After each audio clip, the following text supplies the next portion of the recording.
Hey, everybody. It's been a while. Sean, remember me? Remember me?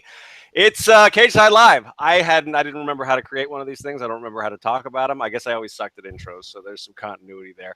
But it's me. It's Sean at S1Roode on Twitter. I have my good friend D with me. Hey, D. Good morning, Sean, or good morning, or good afternoon, or It's whatever for everybody else. I don't know. I went to bed at like 3. I don't know what time it is. Whatever. You were excited. You were excited because last night was fucking exciting. Okay, it was. It was baller. Yeah, D is she is Our Lady Justice on Cage Side, and that's your Twitter too, right? At Our Lady Justice. There you go. Yeah. You know. Hashtag branding, everybody. So TakeOver Chicago. They were in Chicago. So before we even get into TakeOver, we haven't talked since Orlando. Are you also of the opinion that like NXT is coming back and everything since Orlando?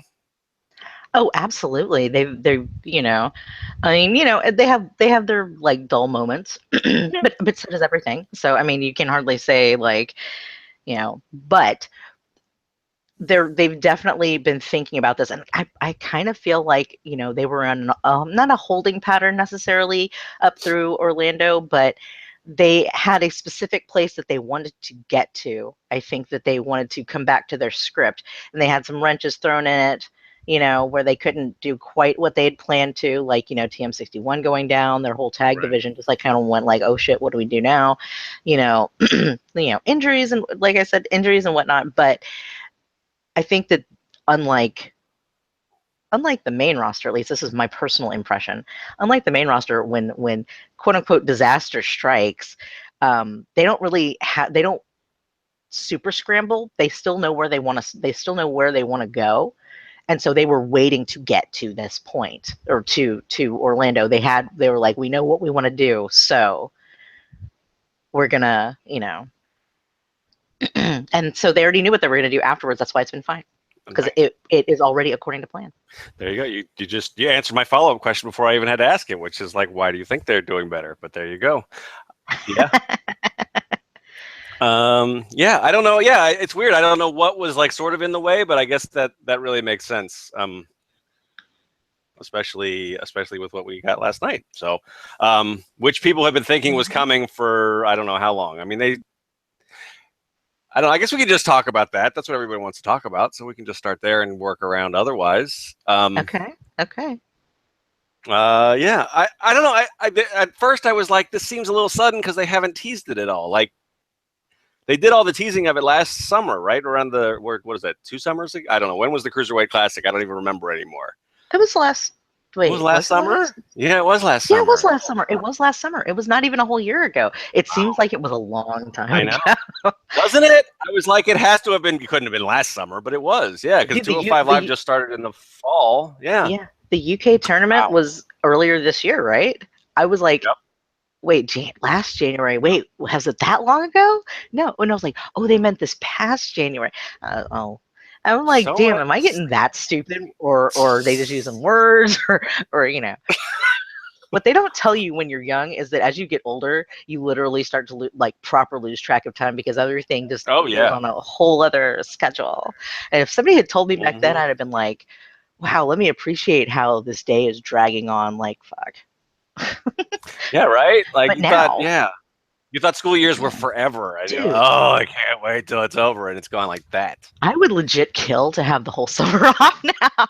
I mean, shit, we're like, how old are we? And anyways, it's been so long. Yeah, and wrestling, I feel like you were right. It came out of nowhere. It was out of nowhere.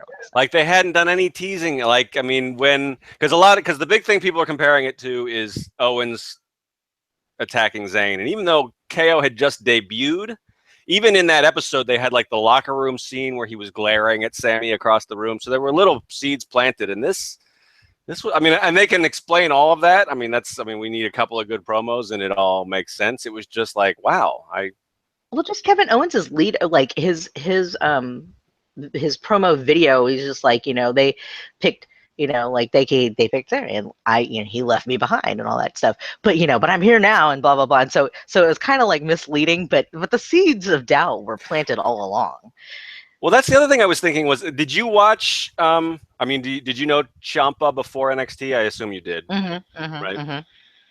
So I'm just wondering, like, people who only know him as like this happy-go-lucky, glorious bomb guy.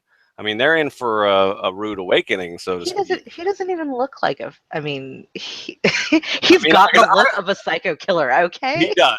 He does. He does. But he's a very handsome psycho killer, though. I mean, come on. Well, yeah, I guess maybe a lot of psycho killers are handsome. That's how they get to be. I don't know. That's a whole nother subject. But I don't. We can talk about that like you said with Owens. I mean, even his introduction was like, "Oh, this guy, don't turn your back on this motherfucker." But with Ciampa, he's been like happy-go-lucky. I love my best friend for a year more because they came in. They did come in 2 Dusty tournaments ago, right? They were like filler for the very first Dusty. They were filler for the original Dusty, yeah. So they've been around for like almost 2 years, and he's been nice guy the whole time. And now all of a sudden he's dead-eyed murderer. I don't have a problem with it. It's an interesting choice that they made to just not. You know, they teased it after the Cruiserweight Classic when they faced each other one-on-one, and then they lost to the Revival because Johnny's knee hurt and all that stuff. But then they put it away, and now it's back. It just was I thought it was a little sudden, but it can totally work. I mean, it obviously did in the moment. I think plans changed with them, honestly, because I think that they had been planning to go to. It had been in the plans to put them on Raw in the Cruiserweight division, not necessarily as. Continuing them as a tag team, because I remember them being promoted like in like slides or whatever on Raw. I think yeah they were among, yep, I'm pretty sure you're right, they were among the cruiserweights that were like pictured. Yeah, so I think that plans changed. For lack of a better phrase, shit happened. And now we are where we are. Because I think that the plan all along was for them to break up, but the build for it wasn't good lately. Yeah. Does that make sense? Yeah, I mean, I wonder, I would love to know sort of how, because I agree with you, this has long been the plan, but like, when did it, because I always sort of felt like the Revival's second title win wasn't exactly like planned. That sort of came out of nowhere, but maybe they put it out of nowhere on purpose. I personally enjoyed them, and that was another reason why I knew they weren't going to win last night, because I was like, you know what? They're doing a main event. That's the tag title match main event that the Revival's not in. I was furious as fuck when that realization came to me in the middle of the show. I got so mad. I was like literally just sitting in my living room going, fuck you, how dare you. I was super mad. And I think I expressed that quite vehemently. It came right across in much less than 140 characters. You didn't even need the whole tweet. We got the message. I was mad as fuck. Yeah, no, I'm still pissed off about that. But oh shit, now I forgot where I was going with that. Well, I think I was going to say, I mean, I think you can be mad about, and this is where I am. I'm mad about that, and I still enjoyed last night. Like, it doesn't. Yeah. Like, there's some people who are like, well, don't complain about the Revival. I mean, this was a great thing, and yeah, it was. But probably, I mean, Toronto or San Antonio. I mean, any of those could have main evented over another Bobby Roode Shinsuke Nakamura match. Not that I don't like those, but I don't know. Yeah, you could have. There were other moments where I felt, especially Toronto, I think should have been. At the very least, it could have Toronto been. was the 2 out of 3 falls, right? Yeah. That was the match of the year, babe. That's exactly what. Yeah, that's what I'm saying. I know, but there's a lot of wrestling, is what I'm saying. So I'm just making sure I'm right. But that's I would have made that if you're gonna have your first takeover tag main event, that's the one I think you do it with. I thought that they should have pulled the trigger last one, and Orlando, we both were like, because the rest of the show was shit afterwards. I mean, no offense to them. Yeah. This card though was significantly better. Every match was good. I enjoyed every match. I mean, even if like the placement kind of made you be like, oh shit, well, the match before was so badass, this one is not quite as badass, but they were still good matches. And so, like, I mean, if you take them all separately, and I fully recommend that anybody who wants to watch, or first of all, everybody should watch TakeOver Chicago, because it's awesome. But I'd say watch the matches separately. Try to keep them apart. Like, watch one match and then come back to it, and watch another match and come back to it, and because you will appreciate how much better these matches are separately when you're not like seeing them stacked and being like, this is not as wonderful as I thought it would be. But is it only that way because you have it compared to, say, that amazing UK Championship match? Like, that's the. I mean, I wrote in my recap. That's the one I definitely want to do that with is the women's title match, because I feel like I and the crowd and everybody was just sort of still reeling from that. And then plus my expectations were really high for that match. And we'll talk more about that later. But I agree. I think that's a very good suggestion. Like, pause it, take a walk around the block, come back, talk to your friends about that match, and then watch the next one, because and each was. They did a good job of. I don't envy them having to lay this card out, but they did a pretty good job of. There were different kinds of matches. They spaced out the ones that had similarities. I thought it was really well put together. I'm still shocked that. Should we go back to the Gargano and Ciampa thing? I guess so. Yeah. Or should we? Yeah, you know what? We can go to that at the end. Okay. All right. Yeah. Since we're going to go through. There you go. So let's go to the first match, which was. Oh, this was the only one I got right. I predicted incorrectly. It was Roderick Strong versus Eric Young. I was so certain that they were going to keep going the like underdog babyface thing, that surely Eric Young was going to win this. But I was wrong too, but I'm always wrong, so that's not news. You being wrong is more impressive. But I think I only got 2 right, so I suck. And yeah, I think Decker and I were the only ones who got 4 correct, and we didn't even get the same 4 because he had picked Strong. Right. But I think he also had picked Itami, maybe. Yeah. I can't remember. Yeah. But anyways, he had picked one that I had picked right and whatnot. But we got 4 each. So that's good. Thumbs high. Nice. Good job. Good job. I like that match.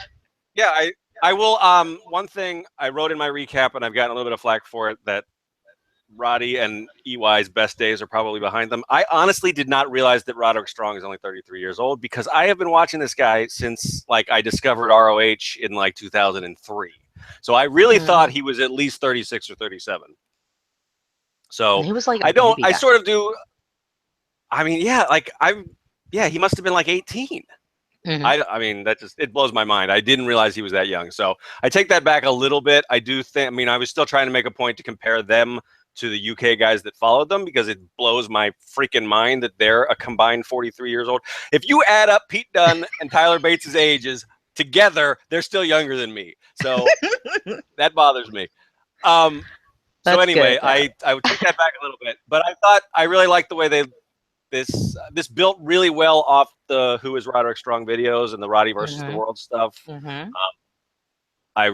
Him coming through the crowd to attack them at first was the mark in me. I was a little upset that like Dillinger never got this rub at all. Like he never was smart enough. He never outsmarted him. He never pinned Eric. But this was really well done. Well, that was why I was again shocked that they went the route that they went, because that's super against formula. But I mean, I guess maybe that was the point, was to go against formula. But technically, you know what? I'm going to stop for a second. I want to go back, and what you had said about their best days being behind them. While I obviously you took it back about Roddy, but I want to point out something about Eric Young, and I want to give him like major props, because here he is. He's an older dude. He's come in, and with his experience, but he has really given like gravity to the role that they've asked him to play. And he has done an amazing job of, putting over these other guys and giving them something to play off of, so that they can, reach those heights. And he's good. He's still really, really, he's still really, really good. And I mean, I super appreciate his performance in the role that he has been asked to play. He's just done a really, really great job, in my personal opinion. I agree. Just want to give him some props on that. Yep.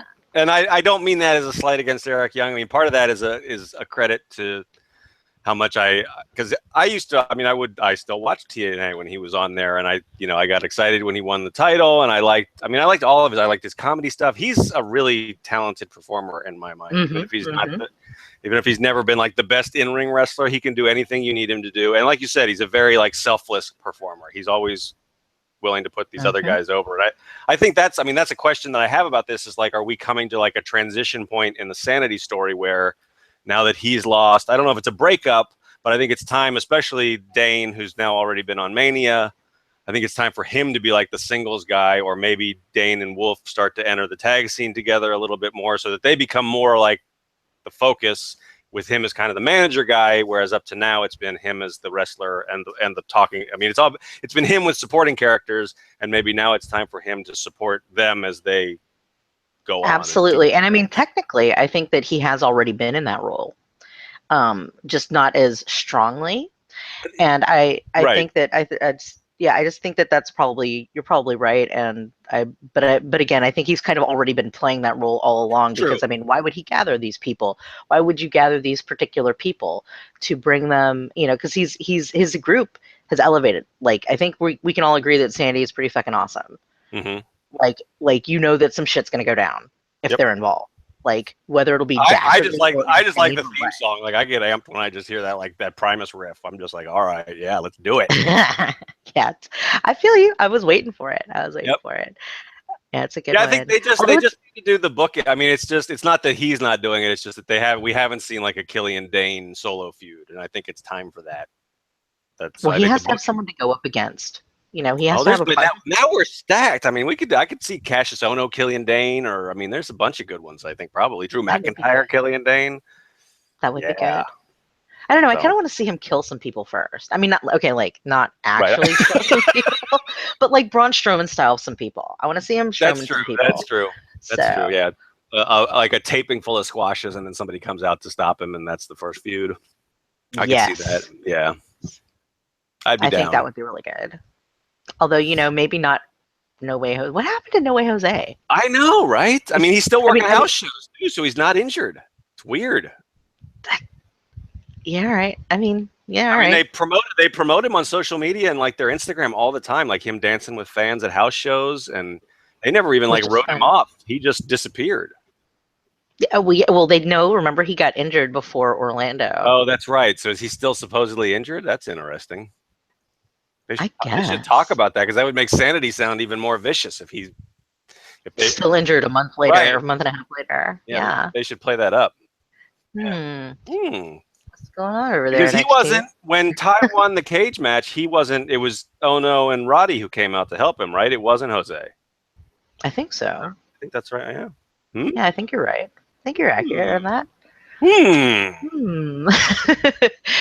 So a mystery. All right. Well, we'll have to figure that out. Where's Jose? Damn it! Not that I care that much, but I mean, I just got away. I really liked when I saw them live in Bel Air, Maryland. He's infectious. He's a fun performer, but he's not my favorite on screen. He's big. He's massive. I mean, he really is. It's a weird gimmick for a guy that big. No, the first time I ever heard that song of his, oh my God, I was literally like dancing in my seat going, yeah. And I was like, I don't know what this guy's like, but this music is fantastic. And then I was just like, all right. Okay. I mean, you know what? This music is fantastic. That was pretty much how it ended up going. But anyways, enough about Jose. We will come to I know we are in the future. Tangent crazy today. All right. Yes. So Roddy versus EY. It was good. It was actually a pretty, God damn it, I don't have enough to say about this match because the rest of the show blew it away, but it was still a good show. Like, it was still a good match, and everybody should watch it. And I would say definitely watch that one first and separately do the women's one the same way. I like I thought the end, like as with the beginning, I thought the end was good, where I really like that spot where he was it a forearm, and he had Eric up on the top. They were trying to do a superplex, and he ended up, I think, forearming him, and then they fell onto Sanity. I thought it was a good callback to how it started too, where he was taking everybody out. So yeah. Good match, I think. Good. And Roddy he was super over with the crowd too, which he hasn't been. I mean, Chicago's probably a smarter crowd than some other places, but it's how it should have been. That's how it should have been, and I think that's. I mean, I don't know if this is actually true, but I would say that it has quite a lot to do with his, his story that they've been telling. I think so too. Because that's compelling stuff, and even even the smarkiest smark is going to be like, yeah, what a great, that guy deserves some shit, man, you know? So, Yeah, it's hard to hate on that guy. So like me and my heart of stone, my cold heart of stone, which we will again get to later. oh, I have no um, doubt. Even I'm just like, hell yeah, that guy's awesome. Good for Yeah. him. Fucking good for him. Yeah. And we'll get to why that is versus my other feelings regarding some other particular people Uh-oh. later in the show. All right. But yeah, no, good match. Good match. I feel like it Seems like probably, at least, you know, somebody had to open the show. yep. Somebody had to open the And show, and it had to that be that seems one to be because it like was the only non-title match. yep. And they're pretty consistent with that. Is that the title matches go on last, and even when they have 4 of them.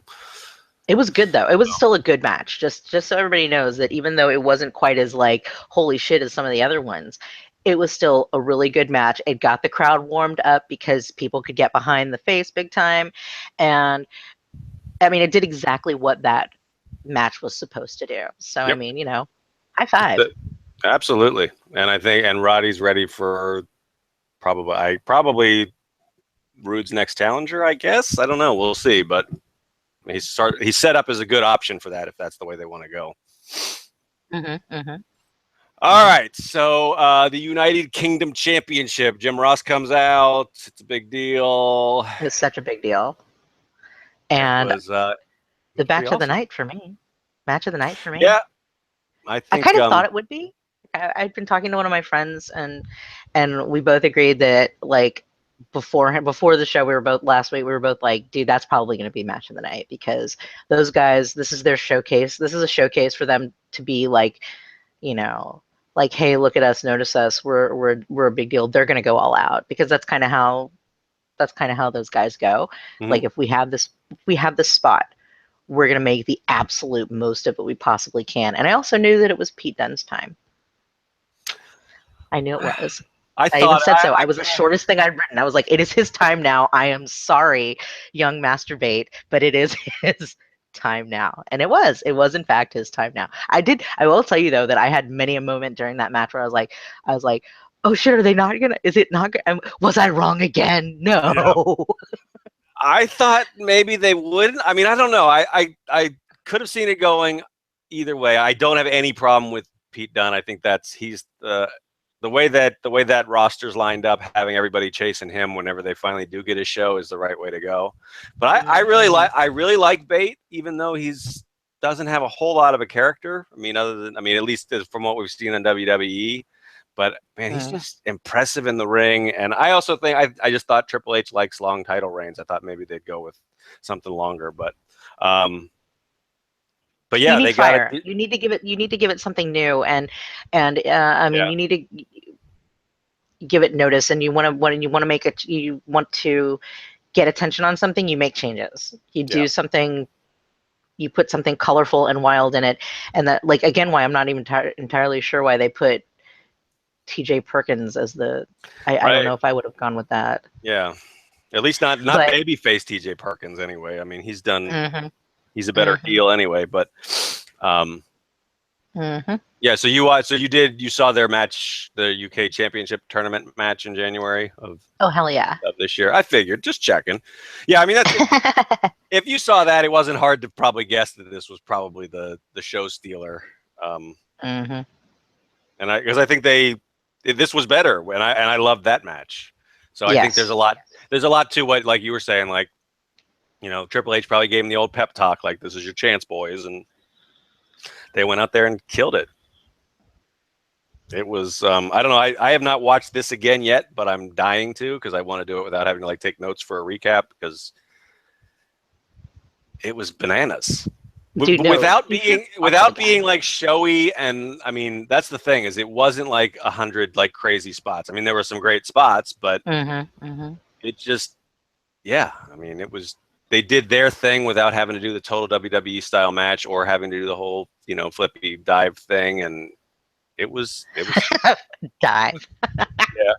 Sorry. I saw I think Lance Storm tweeted that he thought it was a message that Bate lost after his dive crashed and burned. that there was some sort of like WWE subtle message in that. I don't know if that's true or not, but it's an That would be interesting way super to think funny. about it. So I need you to have a fail crash. I mean, a fail dive.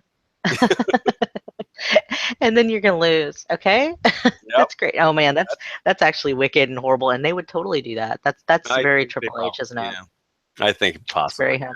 Yep. But no, I mean, I was trying to explain. So like last night, so like I watched the UK tournament, but my roommate, who sometimes takes notes for me and is generally also awesome and totally a wrestling fan, she didn't watch the tournament.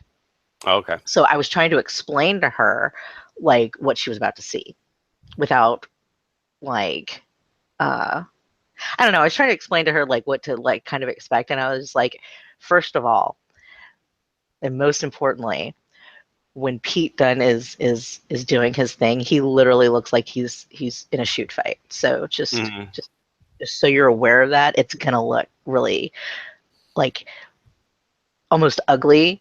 And but don't be concerned. Don't be concerned. He's not actually trying to murder. He is a tiny professional, child. right? Yeah. He's not trying to murder this very young man. It's going to be okay.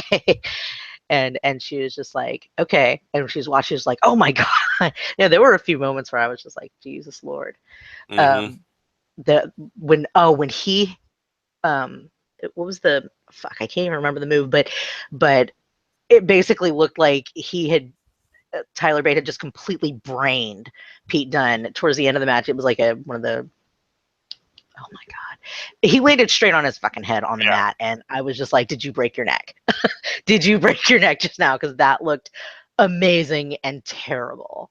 Like just horrifying. I was like, oh my god, that was for me, that was like the holy shit moment of the thing. I was just like, I thought he legit brained him just then. Just, I mean, possibly accidentally, but everybody was fine afterwards. Yeah.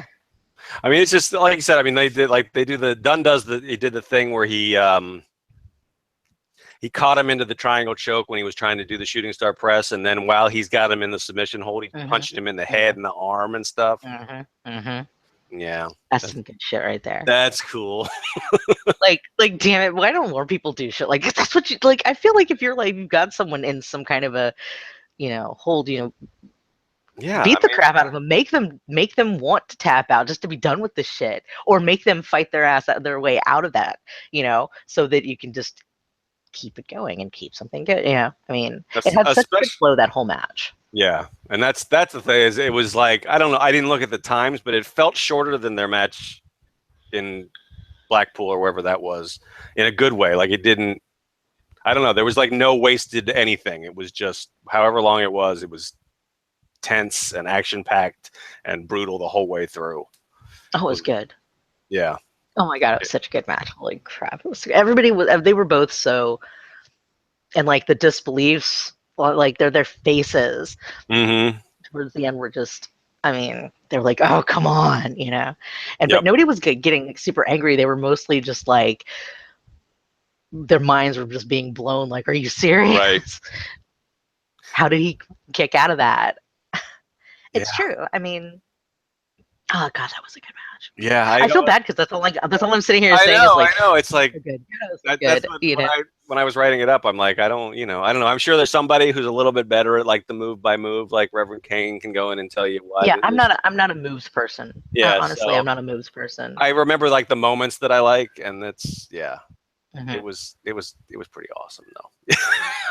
And and everybody's I mean, so like, don't just take our word for it. Like, Lance Storm loved it, and I think Steve Austin tweeted about it like right away. Dude, everybody just like, I mean, it was gushed all over this. It was so, everybody totally gushed all over it. It was really good. Those guys put themselves on the map for everybody last night. So it's crazy to think that they could still be wrestling in like 20 years. So that's like, yeah, they could.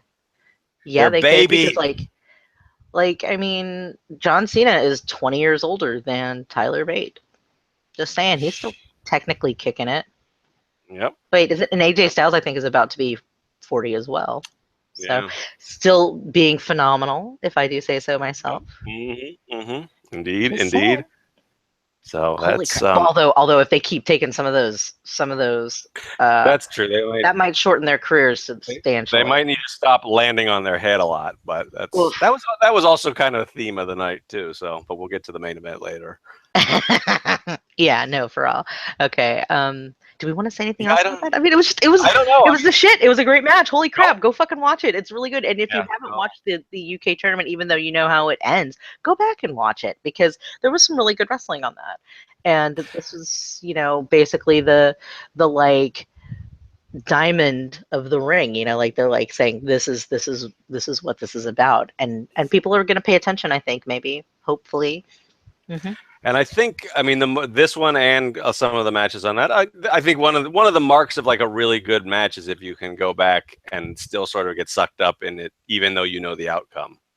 And I think this is like I have not gone back to watch it yet, but I still anticipate like squirming in my seat and jumping a few times, even though I know who's gonna win. With some Oh no, I'm sure you'll get sucked in easily. Oh, and also props to the crowd for being so hot for the match because Chicago doesn't always have a great reputation for crowds. They can be real pieces of crap. Yeah. and can just totally like turn cold on us on something, but they were crazy hot for this match, as they well should have been, because it was amazing. It was a fantastic match. Did we get any CM Punk chants during the actual show? I know people said there were some beforehand, but I don't recall. I did think at one point that they were saying CM Punk, but then I realized they were saying DIY. But again, we'll get to that later. Yeah. Shall we go on to the ladies match? Let's do it. This was the match I was most anticipating of all of them because, like, who wouldn't want to see these three ladies throw down and beat the crap out of each other, which they did. And again, watch this one separately.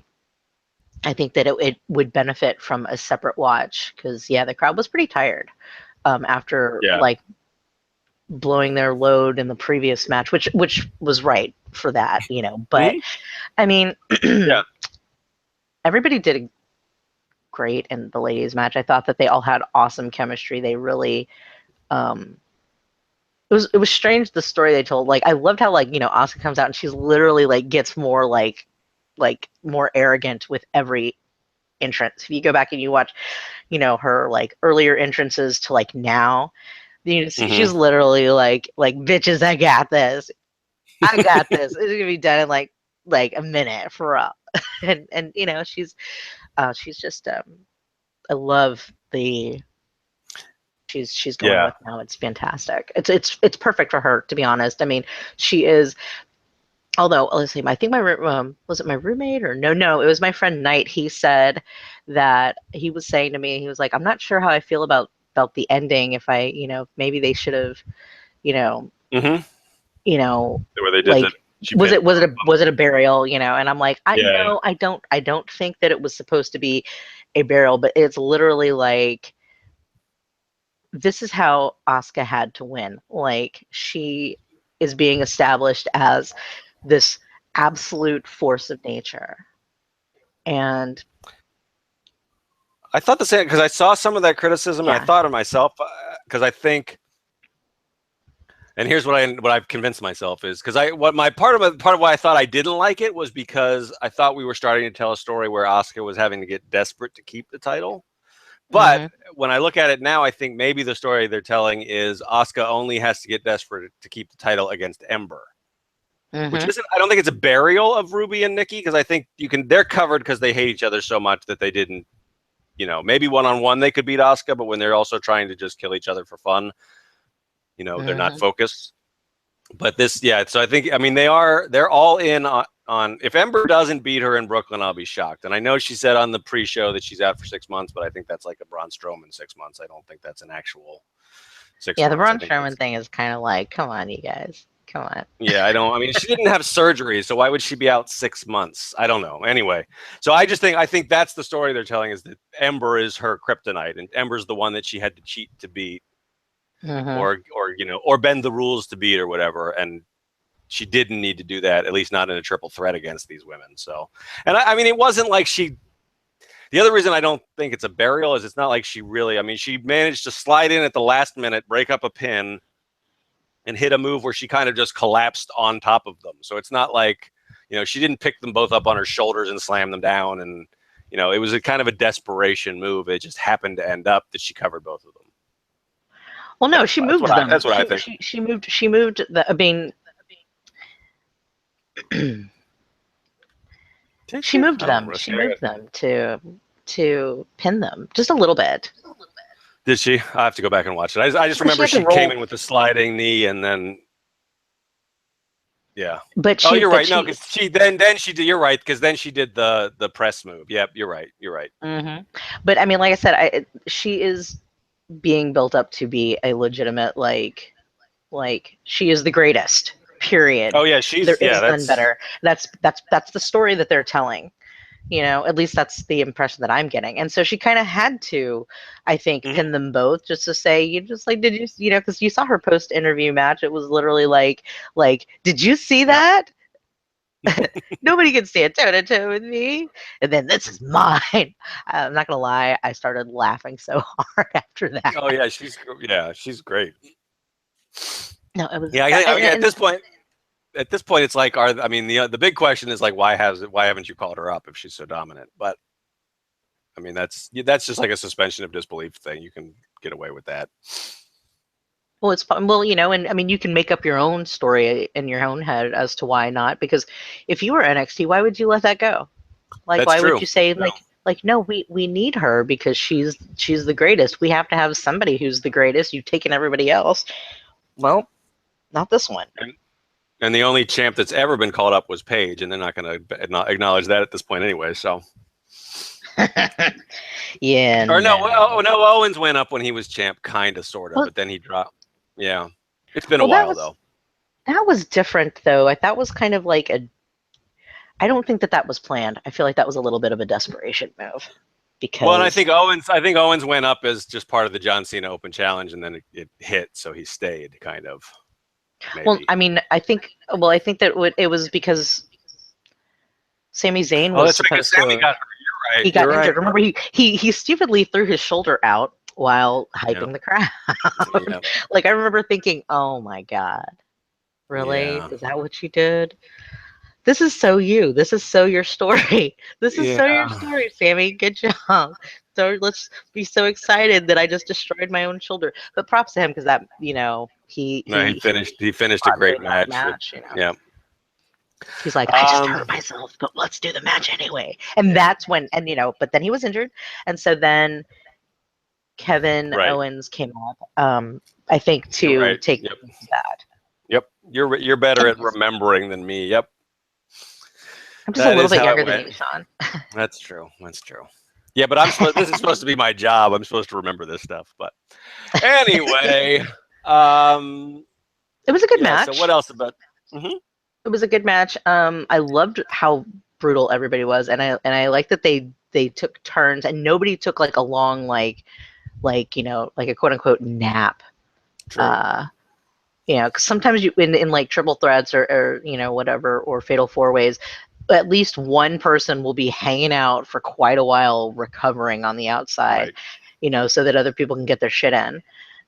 And I think they did. I mean, they did a little bit of that, but you're right. It wasn't terrible. I mean, nobody was out for a long time. Nobody hid outside or anything. They rotated it through pretty quickly.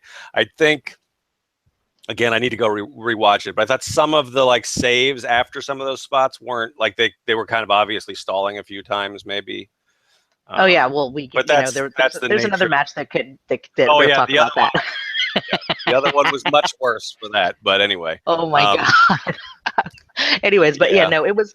I thought that overall, it also had a pretty good flow to it. And like I said, this is definitely one you want to watch separately because it does improve upon a second watch, especially if you're not watching straight from the UK match to that. Yeah, this was a thankless task to go out there after that match, and even after they blocked Jim Ross out, and I mean they made that one feel so special, and then the guys delivered so much that whoever came after it was in a tough spot. So well, and they were kind of screwed at Orlando as well because they went in after the triple threat tag match. After the triple threat tag match.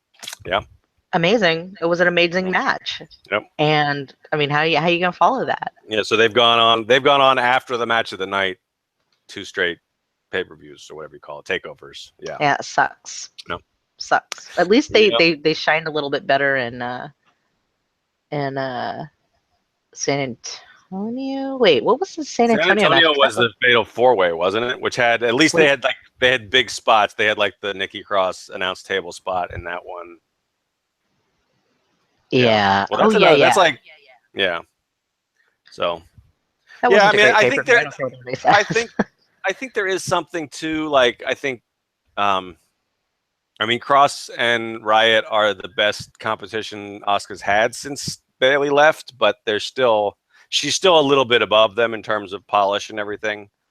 And I I actually think enjoyed the that kind match of last shows. night more than I did any of Asuka's outings with Bailey, which I'm not sure if. I mean, maybe that's just a personal preference, Yeah, but I probably. thought that I thought that I was more entertained, and I think it had a lot to do with Ruby and Nikki. They have great chemistry. They're gonna have epic battles. I think that's gonna be some good shit down the line. I'm very excited about the prospect of that. And I think that the women's division in NXT has been kind of like people have been super down on it since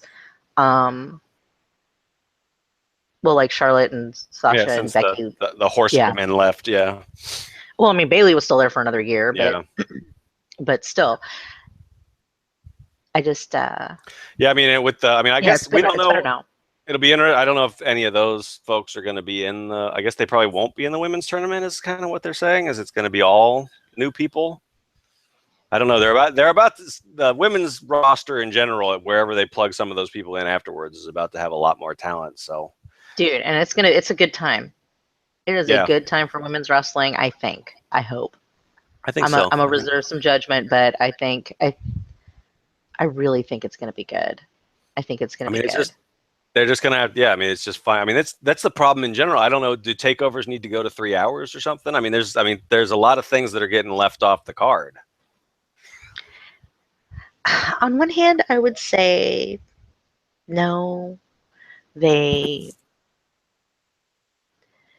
I don't know. The 5 or 6 match 2 hour and 20-minute format works really well. I mean, obviously we've never had a bad takeover. Some of them are much better. Some of them are better than others, but they're always worth your time. So I don't know. I mean, I'm just spitballing. I don't know. Well, they used to do 6 matches, and now they're only doing 5. Yeah. Remember, because I think I made that a point to you at I think it was San Antonio where I was like, there were only 5 matches on this card. How do you feel about that? There being like one less, but they gave more time to some of the other matches. Right. I think when it was 6, a lot of times we got like an Aleister Black squash kind of thing or something, a shorter one anyway. But but yeah. But still, yeah, or more frequent takeovers. I don't know. How many? What? Well, they're definitely doing one. It looks, from what I've read, I think they're only going to do, like, the plan now is to do like 5 a year. Do one with each of the big 4 main roster pay-per-views, and then one extra one. So like the next 2 are going to be Brooklyn, and then wherever Survivor Series is, I guess. I think it's in Houston. Okay. So I think Brooklyn. So that's the plan right now. Yeah, I had been considering going to all of that since I could see all my family in Texas, but it's such a hassle to be in all of that. Yeah. But and because it's like right around Thanksgiving. Yep. I could go home for Thanksgiving for the first time in. Dude, many years, because I go home for Christmas, but I don't go home because I go home for Christmas. I don't go home for Thanksgiving. Yeah, But no, I think it's Houston. I want to say it's Houston. That sounds right. I don't know. That seems so. Wow, they're really sticking to the Gulf Coast lately for all their major stuff, because Royal Rumble was in San Antonio this year, and then. Which is, it's in Texas. And then WrestleMania was in Orlando, which is in Florida, which is on the Gulf Coast also. And then Except for Brooklyn, obviously, is going to go up north. But then Survivor Series is in Houston, which is in Texas, which again on the Gulf Coast. And then WrestleMania 35, which one is it? 34. Yeah, it's back in 34 is in New Orleans, Louisiana, yeah. on the Gulf. Just saying, they're really sticking in that Gulf Coast region. We don't know where the Rumble is next year, though, do we? Philadelphia. Oh, that's right. You're right. So that's back up north. But yep. Anyway, yeah, Survivor Series is definitely Houston. I googled it. Oh, did you? Did you Google it? You Googled it. Good job. Googled it. I googled it. What match are we even talking about now? We're talking about the ladies. I think we can just say it was a fine match, but you know what? Just watch it separately because you'll probably have a better time, or you'll be able to appreciate it a little bit more. The women did a great job. They were stuck in a shit spot. That's not their fault. Yep. Somebody had to go there. Yep. You know. So. Yep. But it was still a good thing, and they kept the story rolling. Thumbs high to everybody. Asuka's a goddess. Moving on to Bobby Roode and Hideo Itami. Mm-hmm. Here we are. This was actually my favorite. Like, this was a much better match than the other, than his ones against Shinsuke Nakamura. I agree. I like this better than either of those. Yep. It was like Itami like forced him to go faster. Yeah. Like he's like, I'm not gonna play your game. We're gonna play my game. But Itami still lost it. So. Yeah. Yeah. I thought Itami. I mean, that's Hideo. He's kind of. It's like we were talking about Zayn's shoulder injury and how that changed the main roster plans. Just everything about Itami's WWE run is kind of a bummer when you think about it. So. I feel like I didn't even realize he'd been there for that long. You know, he's been there for a long time. Yep. And yeah, I hadn't realized because he's been injured for so much. Yeah, I would almost say most of it. Yeah, I mean, he was. Yeah, I mean, because like going into what was it? WrestleMania, the San Jose WrestleMania. 31. That's where he finally he was feuding with Tyler Breeze of all things. I mean, he's been around for a while. Dude. And then he got hurt, but he got hurt right after that and was gone for like a year and a half. Mm-hmm. He came back, started that Austin Aries feud, got hurt again, mm-hmm. and was gone for like another 6 months. So yeah, I mean, he's been out more than he's been in. So I feel like it seemed to me like he was motivated to like deliver as much as he possibly could and get as much out of Roode as he possibly could. And I don't mean that to sound as bad as it sounds, but I mean, I love Bobby Roode, but he is what he is. Yeah, totally. Yeah. So I think, so he got Roode to go faster, which probably still isn't full Itami speed, but it was better than, like I said, I think it helped that this wasn't the last match. I feel like the Nakamura matches, they were like trying to make it feel bigger than it felt, if that makes sense. And so they sort of dragged it out. Their match at Orlando was just not nearly as good as their one at San Antonio. Their first match at San Antonio was significantly better, in my personal opinion, than their match in Orlando was. The match last night versus Hideo Itami was better than that. Yeah. You know, it was good stuff. It was not the same kind of, I don't want to say plotting, but kind of. Yeah, I think I mean, it was, but you know, the psychology played more of a, you know, big role in the other matches, but not so much this one. There was, I mean, yes, no, it was there too, but not the slow down kind of like, let me wear on your, you know, mental faculties. Fuck, I don't know. You know what I mean? I know what you mean. Yeah, totally. Yeah, I mean, it was, and I think the other thing about the Nakamura matches is the second one was essentially the same story as the first one. So it was just like, instead of mixing up what they were trying to do, they just made it longer. Or so, I mean, I don't know if it was actually longer, but that's what it felt like. And that's why I think plotting is kind of a fair word, because it was just, it's that, you know, it's the same critique that I usually have of like Triple H Mania matches. It's like, well, if it feels like it's going on forever, that means it's great. No, that just means it feels like it's going on forever.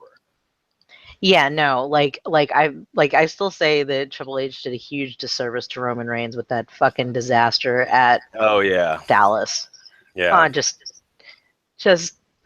I mean, that, like, I understand that you like to have your matches a certain way. That's fine, but you know what? the person that you're fighting, that you're competing against, that is the like worst thing imaginable for him.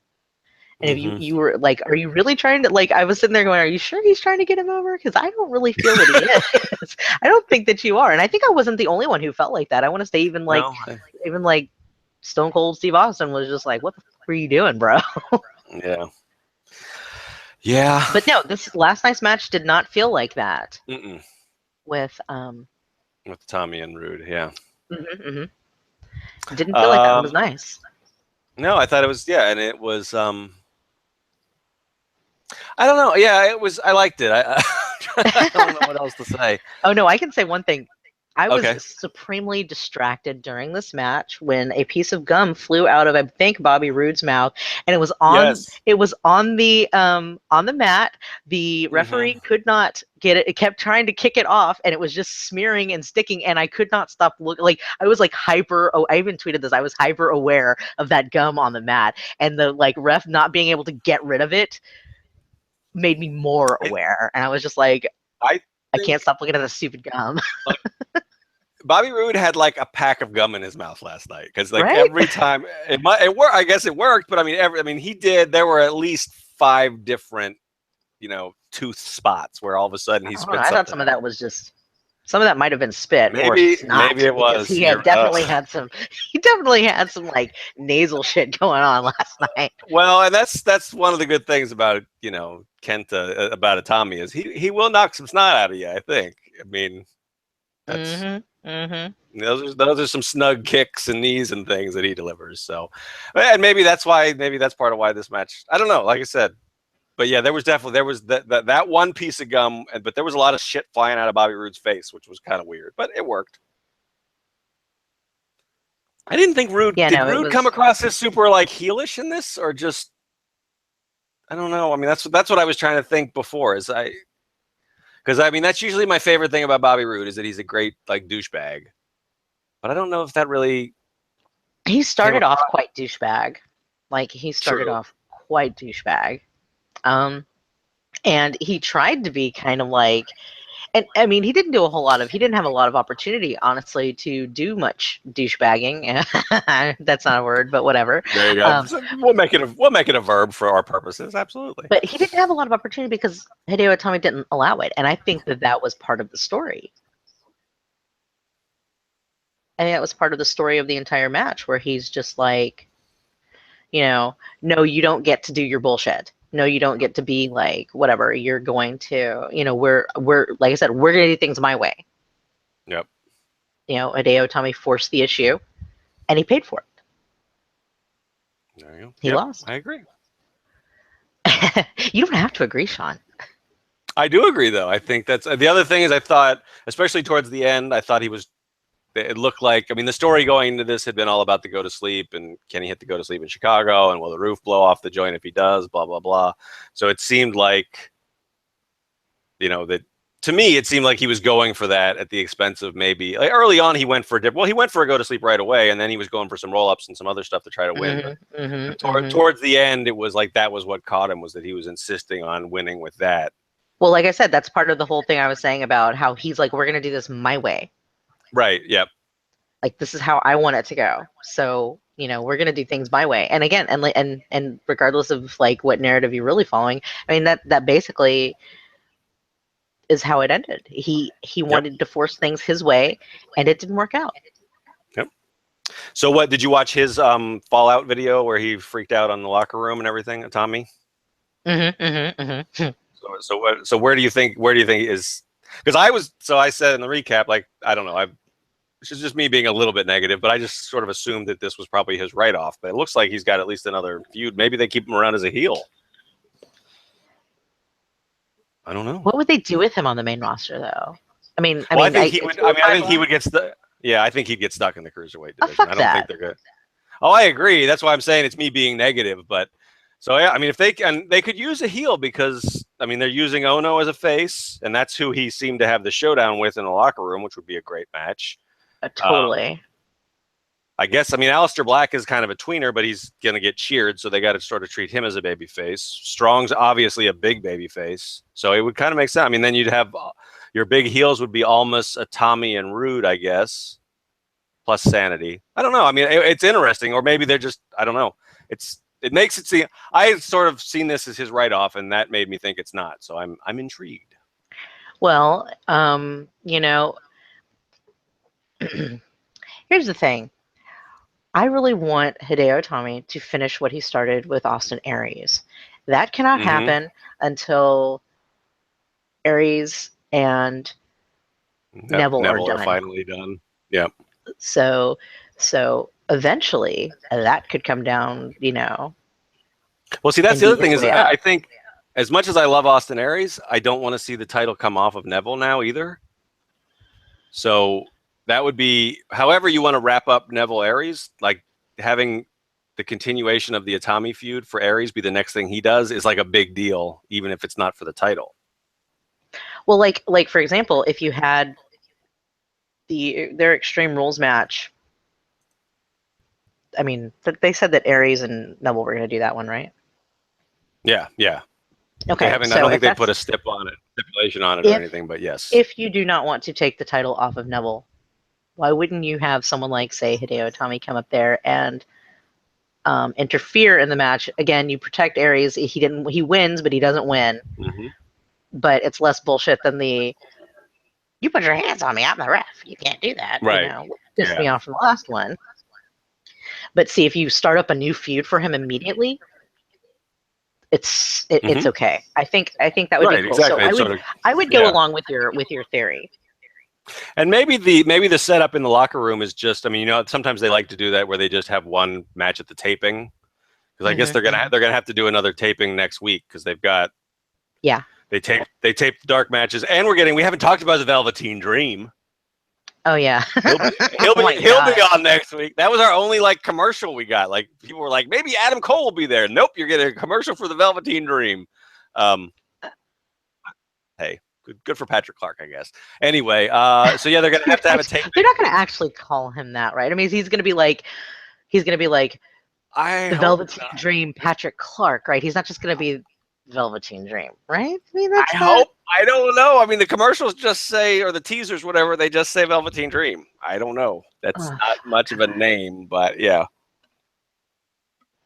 I think he's still. I think on the house show circuit, he's still Patrick Clark, even though he's doing this gimmick. So hopefully, yes, that's just like a tagline. It's not his like Mr. Dream. Like we don't have to call. You know, where's Velveteen? Lord. I don't know. Lord, I don't know. You know what? God bless him. I hope that this works for him. I hope it does, because he's actually a very talented man. He's young, you know. I think he could have a very bright future. Yep, he's a big wrestling fan. Yeah, so he's not. Yeah, not that you can't be like a former football player and become a great wrestler, but you know, this is what he's always wanted to do. I hope so too. I just don't know. I don't know. I got to see it. I got to not prejudge it because I just want to make like Prince jokes. And it might not even be that. It could be like more. He's like 3 times bigger than Prince was. Oh yeah, totally, yeah. And whatever. I love Dalton Castle. Me too. I hope that he never signs with WWE, because I know they'd fucking ruin him. They would ruin him. Well, I mean, it's not like Ring of Honor needs to push him though. I mean, I'm getting a little tired. Yeah. No, I'm with you. I'm with you. I thought like a year ago they should have pushed him at least to like the TV title or something, but. And who has the TV title now? That's a good question. Is it? Oh, it's Marty Scurll, isn't it? No, it's the villain. Isn't it? Didn't he lose it, or did he get it back already? I don't know. I think he lost it in Japan or something, or he lost it to Japan. Oh fuck! I know the name. I just, it's not coming to me right now. I think. Well, the last thing I super paid attention to was whatever the pay-per-view with New Japan, and I think he defended it successfully there, which doesn't mean he hasn't lost it in Japan since, but I don't know. I wouldn't be surprised. Anyway, yeah, that's how closely I keep up with Ring of Honor. So, anyway. But I love. So what are we talking about? He's a great villain. He is a great villain. I mean, he is a villain. I know he's like the villain, but I mean, he would do good. Although, you know, him being part of like, I'm replacing you, Adam Cole, you piece of crap, get out of here. I was a little surprised that Adam Cole wasn't wasn't in the crowd, but I didn't. I mean, right. I wasn't. We didn't. Well, that's what I'm saying. We didn't get anybody in the crowd. Like there was Yeah, we none. did. Like Kevin. We well, got no, yeah, people who no, were. I know, but we didn't get any like, oh, why is I thought so. My theory, Decker and I were talking about this in the cage side offices. My theory was we were going to get some like famous women to tease it so that they could promote the tournament. Like I don't know, like maybe Mia Yim, or there's been some talk that they might bring somebody like Victoria back for like the Brian Kendrick role in the tournament. So I thought we would get somebody like that so they could plug the women's tournament show, but we didn't get. Yeah, I mean, we got Owens with the baseball player, and we got Zayn. Who was he sitting with? Pat Patterson and Pat Cassius Ohno. Patterson. Right. But yeah, we didn't get any like, oh, coming soon to NXT types. We didn't get a Drew McIntyre. We didn't get Drew McIntyre. We didn't get people who thought Cole would be there, or people thought maybe O'Reilly might be there because Evolve was in Chicago earlier in the day. We didn't get any of that. I know. So, which was fine. I mean, yeah. I guess they probably didn't want to take away from the big angle. They wanted us talking about Ciampa and Gargano, not anything else, I guess. Well, no, I think it was more along the lines that they wouldn't want to screw somebody out of like the rub of being like singled out in the crowd when they weren't going to get talked about later. True. Right. Yeah. So yeah, no, it makes sense. Like in retrospect, I understand.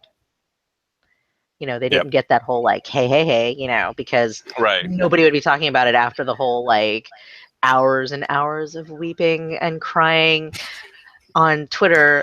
Aside from me, who was like, right, or cheering, exactly. Yeah, I'm good. And now we have arrived at that match, and we can just go. Yes, we can just do it. It only took us an hour to get here, Sean. It only took us an hour to get here. Not too bad. Not too bad. Mm-hmm. Yeah. So the match. I thought it was fun, but so my tweet on the match was this doesn't make a lick of sense, but it's pretty fun, and I pretty much stand by that. Yeah, I was like, this is either going to be awesome or a fucking disaster. And there were a few. I mean, I started to get so irritated by the like. I think that they were trying to explain that that Authors of Pain was concerned that the ladder would not hold their weight. And if that's the case, get another fucking ladder, y'all. No, because they're both like over 300. If that's what they were trying to do, they should have like told Percy Watson and Nigel McGuinness and Tom Phillips to say that better, because they were acting as surprised as we were. Like, why are they? It was towards the end. I think somebody had mentioned it, but I think that the idea was that was why Akam was holding the ladder for Razor, and that's why Razor was so like, I don't know if I can go up this, because he was like, this isn't steady. And if you watch it, it does kind of shake a little funny. And so it's like that maybe, I mean, they end up obviously getting up there, but but that makes more sense. They no-sold the ladder later. Yeah. Yeah. I just thought, I thought they were doing like they're afraid of heights or something. I wasn't sure what exactly they were doing, but so I think it's because that makes a lot more sense. Yeah. Because how often do you get guys of that size in fucking ladder matches? No, I mean that when they did the setup, I mean that's what I assumed was like they were upset about was we don't do flying and stuff. So, yeah. And they didn't. They didn't have to. That's what the little guys are for. They can go break their necks by missing completely Johnny Gargano. Ciampa wasn't much better. They both. I mean, yeah, that was crazy. When they jumped off that big tall ladder to hit the other two to hit Authors of Pain. They had him draped. Yep, they had him draped across the Johnny apron. Missed. Johnny actually missed. Go back and watch it. Ciampa doesn't get much more of it. I mean, they both. But at least on his side, they hit it and they crack the ladder goes, But on the other one, nothing. Johnny missed. Johnny straight up missed. I'm sorry. Go back and look. Johnny straight up missed. I believe you. He and his fourth grade haircut totally missed. Well, he would pay for it later. So this is true. Maybe that's why Ciampa hit him. It's like, you moron. God, he overshot. I mean that shit has to be incredibly hard. So I mean, to do. So I mean. But whatever, I'm not going to give those guys props. Fuck those guys, because I could go on for days. I was probably one of the only people I saw that was like, yeah. Now, I was so angry about how this is a tag match, main eventing, the Revival's not in it. This is ridiculous. And You know, Yeah. and obviously, but I mean, then obviously we knew because we'd heard the rumors, and then we were like, oh, they're gonna do that. That's why it's going on last. Okay, I see how it is, and because seriously, who's gonna follow that? Right. It's the same thing as putting the Undertaker Roman Reigns match at the as the main event of WrestleMania, because again, Yeah. who's gonna want to be able, who can come out after something like that? No, it's you got to close. Yeah, you got to close the show with that, with the angle, right? Exactly. So that's going to be a thing. But it was kind of a there were some cool Yeah, I just spots. I But mean like ladder matches in general, I always kind of cringe at just because to me that looks like the most. I mean, like I've like closed my finger in a ladder and I cry like a baby. So just like Mhm. the sound of the ladder hitting something bothers me. I did And like like I that they said, were black ladders instead of silver ladders like normal. oh, that's I didn't even pay attention to that. Yep. They are Hmm. trying to get over calling NXT the black and yellow brand. I've noticed on WWE.com. So Yeah, maybe that's part of I like black and yellow personally, but whatever. That's just me. it. Nobody Uh, got to listen to me. there you go. So yeah, so the match, like I was complaining with the triple threat, there were a few, more than a few, probably silly spots, like Akam getting his head stuck in the ladder for when they do the whatever they call that move, I guess, which we'll never see again. The meeting in the middle where they do the knee and the super kick at the same time. That should have hurt them more, to be honest, because he was True, protected that's by the true. ladder. Like he was protected. I Like didn't even think about that. Yeah, it's the stupidest shit I've ever seen. I was like, "Are you? Come on, you guys!" Like the most that would hurt is like when he falls over and he's still got the ladder on him. That's the most. that's Like true. Yeah, otherwise, but at yeah. that point, Otherwise, why you're didn't you just guys running. just kick him in the? You're You know. you're smashing your knee onto a ladder for fun, willingly. That doesn't seem smart. No, that Uh, seems like brain damage right there. even the spot that sort of, which was good because it set up the betrayal, but the one where Gargano pushes Ciampa out of the way and then it ends up taking the ladder to his face by himself. He could have got out of the way. I mean, come on, let's be honest. Yeah, no, Um, and also the fact that everybody kept ignoring the belts to beat each other up, which is fine and all, but well, yeah, that's like, yeah, yeah, but this was that's what. particularly like the suspense of disbelief was as that was asking a little too much in this particular match. Like in some ladder matches, I get it, but in other ones, I'm like, but in this one, I was just like, okay, this is excessive. Like get on with it. Get like you can literally go up there and get that thing. It does not matter. What if the ladder does? You are so heavy, you can just rip the belts down with you if you fall. Who cares? You're fine. Like, Yep. like that's the one thing that's always like bugged me about the ladder matches. But that particularly was bad last night. So I mean, it was just not, that part was not their best in the match. The match was And fine otherwise. at least with Authors of Pain too, it sort of made sense that they were kind of cocky and they were willing to go and inflict more pain as opposed to doing it, to grabbing the belts, and once they super kicked El Ring, they were. I thought they did a good job with that, where that seemed to kind of upset Akam and Razor, and then they went and got him afterwards. I thought all that worked pretty well. So I thought it was a really good match. It was a fun spot fest. I mean, it was a ladder match. So Yeah, I don't yeah. know. I don't know if we've ever had like 5-star ladder matches because they are what they are. WrestleMania 17. Yeah, that's probably, yeah. But even that, I mean, In my yeah, personal opinion, that right. one's not certified. That's just I mean, me, I don't myself. honestly too. I don't know I mean, I'm not a match ratings guy, like, so I don't I sweat how just, many yeah. stars something has really, but I just say that because that's what everybody says. So, um, I don't know. Oh, don't be like everybody else. It makes Be me sound like you. a professional. Well, I don't know. So 7 bananas. I don't know. Anyway, 7 bananas. Yeah, we I should know choose that's bananas for really ratings. um, that means I really liked it because I like bananas a lot. I don't know what I'm talking about anymore. All You right, gotta be kidding me. so yeah, so back to the angle, I guess. So I did. So even though once it went on last, we all thought maybe the betrayal was coming. I still thought they did a pretty good job of hiding it. They planted seeds, but they sort of also, I don't know. Once they were on stage, I thought we weren't going to get it. They got me. Maybe I'm an idiot, but once the little thing came up that said TakeOver WWE Network, I was like, oh, they're not going to do it. Exactly when they did it, just like the Owen Zane one. So That's what they have to do. Like, come yeah, on. Come I on. know. No, I know. I was pleased that they lost. So, whatever. I'm that guy. I'm Yep. that one guy who's just like, good. I'm glad. I'm glad you lost. That's what I wanted. That's what I always want. Because I still, kind of going back to what we were talking about at the beginning of the show, it's like, Ciampa does not come, or Ciampa. How do you say? Is it Ciampa or Ciampa? It's I Ciampa, think right? Champ. I don't Ciampa? know. You know what? Fuck it. I don't know. Tommaso. Tommaso. I can There say you that go. one. Exactly.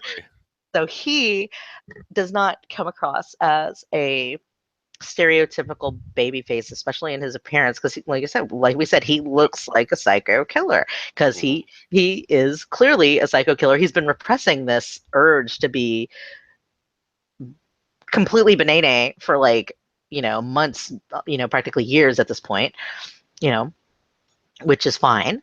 But he's done. He was done with that shit because he's just like, you know Yep. what? I'm tired of your shit, Johnny. You're gonna break the TV because no. Yeah. But he's gonna take the TV away because Kevin Owens, put Chris Jericho through one, and he's just like, well, we're actually BFFs, so I don't want to chance that. That was actually a great all of that stuff. But I don't know. I was super happy about it, and when he beat the shit out of him, I was like, "This makes me even more happy." I'm a happy little clam right now. This is what I would want. Yeah. I mean, I even like I said, even though I don't feel like I feel like it sort of came out of nowhere a little bit in terms mhm of the mhm. story they've been telling. I mean, once it happened, I mean, with the way, I mean, the look on Gargano's face, the look on, or the lack of any sort of emotion showing on Ciampa's face. I'm going to call him Ciampa. I don't know if that's right or not. Somebody can correct us in the comments. Um, I thought was perfect, and like I said, I can't. I mean, after the spots that they did in the match, to then go out and do the double table off the announce table stuff on top of that is just crazy. Especially if Tommaso really was injured at all. Yeah, like That's was he or wasn't? I don't know. That I don't. that I mean, ankle looked pretty I bad, watched dude. and I watched the beatdown on the ramp. I wrote in the thing that I didn't. That now I was convinced it was a work, and then I watched the beatdown on the stage again, and he's sort of limping around up there. So either Mhm. he's like he's selling the work to a crazy degree, or he is banged up, but he toughed it out because he knew that this was like an angle that could make his career, and he'll worry about his ankle later. His ankle. Angle is hard to say after I've been talking for an hour already. No, I was gosh, I had so many things that I wanted to say. We have so much to talk about, but I now everything is leaving my brain, and I feel like kind of a jerk because I'm like I was I was just reveling in the ugliness, and In Johnny's pain. it was wonderful. And I just am I a horrible piece of crap, Sean? Because I was just like good. No, but you know what? No, It it's it goes back to all the stuff that I've been saying. It's like it always felt a little bit forced and insincere, and I feel like they're like their promos where I'm like, oh, shut up, you shut, and you know what? And you know what? you They were always looking were. You yep. they were looking for their moment. Now they have one. This horrible, hideous, ugly, glorious moment. Yep. And it is because Dash and Dawson would never do that to each other. No, no, I'm they just saying, wouldn't. Dash would never turn on Dawson the way that, or Dawson would never turn on Dash like that. Nope. They are a truly cohesive unit, and God bless them for That's that. I right. love them. Yep. But They are real brothers, not these fake brothers who just would turn on each other at the drop of a hat. they're real BFFs as That's right. opposed to these fake BFFs who all break up Exactly. And and never get trust anybody stupid. who tells you they're BFFs is the other moral of the story. You wouldn't hear Dash and Dawson writing poems about how they're friends with each other. But these guys, I would be you know, questioning a lot of shit if they did. I would be like sitting there going, "All right, what's happening? Some shit's about to go down. I don't like this. Don't do this." Now they're besties. They can hug all they want. They just hug. Just keep hugging. Just keep yep. hugging. And that's all the best friendness that we need to see. That's the true evidence is the hugging, not the like let me pet your head in my lap while you're dying on the floor. Like Ciampa Yep. and Gargano. Just Yep. No, no. not to be a weirdo about that, but I'm always just like, all right. Yeah, it's yeah, it's a little weird. It's a little, all right, yeah, okay, yeah, no, I'll accept that.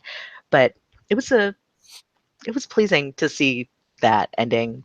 That first they lose, yes, and then secondly There you go. they break up, which I mean, it's a shame to lose a tag team, obviously. Yeah, I mean, I'm not sure what this does for NXT's tag division because I'm not a super excited about. I'm not big on heavy machinery yet, so I don't know. I mean, it Yeah, does fit with the whole year of the beef thing, but true. I mean, and maybe they'll but surprise me, but that's like I don't like Sean hates fun, so they get a little bit of my like I'm not excited about. I wasn't excited about No Way Jose, so I'm sort of not excited about them for the same reason a little bit. So because they're so because they're so just like I don't know, goofy. I don't know. Yeah, that's this. well, they have to. Do they even have any other face teams now besides them? I mean, TM61 isn't ready to come back yet. No. No, I mean, who else has been on TV? Tino Sabatelli and whatever his name is, Riddick Riddick Moss. Moss. They're heels. Well, obviously, look at Right. them. True. You don't get to be beautiful and be a face. I'm sorry. Not like No. that kind of beautiful. No, Like you're Tyler right. Yeah. Breeze, not technically, he's technically face right now, but he's not really. Not really. Like, let's be real. And because he's super gorgeous, so he can't, possibly be. I mean, honestly, we should have known that Roman Reigns we should have been a heel from like the whole time because of how beautiful he is. This is That's true. that's literally like Well, that's the almost better looking you are. Like Eva Marie, that was her whole thing, that she was yeah. beautiful, and I obviously mean, heel makes perfect sense for her. I mean, that's part of the problem with the Roman.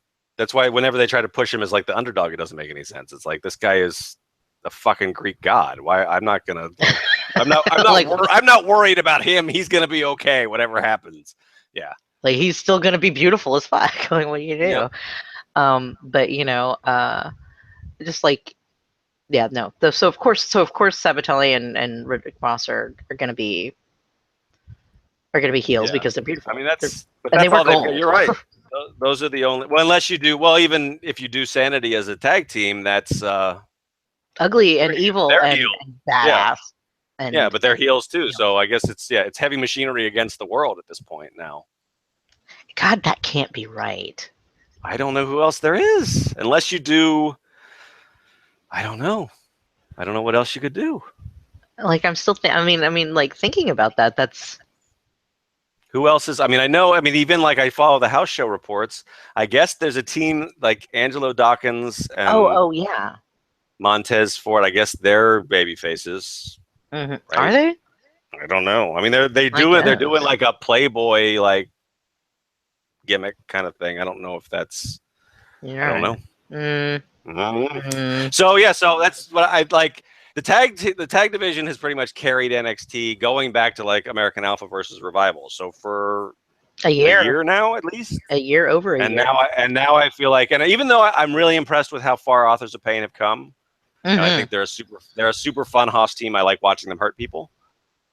I'm not sure where the division goes now. I don't know. Maybe, like I said, hopefully Heavy Machinery surprises me, and that turns into like a great 6-month Hoss, year of the beef feud. Yeah, I don't know. I don't have that confidence yet. Yeah, I don't. See, either, but I did though. I mean, because at first it was the women. The women were a big deal. Mm-hmm. That kind of like people got concerned that it wasn't going to that like, oh shit, what is NXT going to be about now, because it had been all about the women at that point. But they were using, and there was kind of an ugly transition period to focusing on the tag teams because they had so Sasha still had the belt until SummerSlam. I'm sorry, Brooklyn. Yeah, Brooklyn won. But she had the I can't remember what the next one was. That was the next paper. They're like special. Was it Unstoppable or whatever? Was that the one? I don't know. I think it might have been that. Ah! Look, everybody, it's Fizz. Hey, everybody. You came in like a whole hour and plus late, bro. I forgot to send him the link. I had been typing it, and then I didn't do it. So he gets the special run-in at the end. It's the big, like, the host of Cage Side Speaks is here with a chair to take us all out at the end of the show. You better not. I'll never be on your show again. Oh my goodness. Well, this is really cool for me because this is my 40th podcast overall, and I like even numbers, so there you go. Yeah. So TakeOver, this was a completely awesome show. Like, in the past, I've always had issues with takeovers because, like, they always have great matches, but I never really get solely connected with the takeovers. I know that kind of sounds a little weird, but they're good shows. It's just like I just often don't believe the hype because I am not that trusting with Triple H because for good reasons. I'm not that trusting with WWE for good reasons.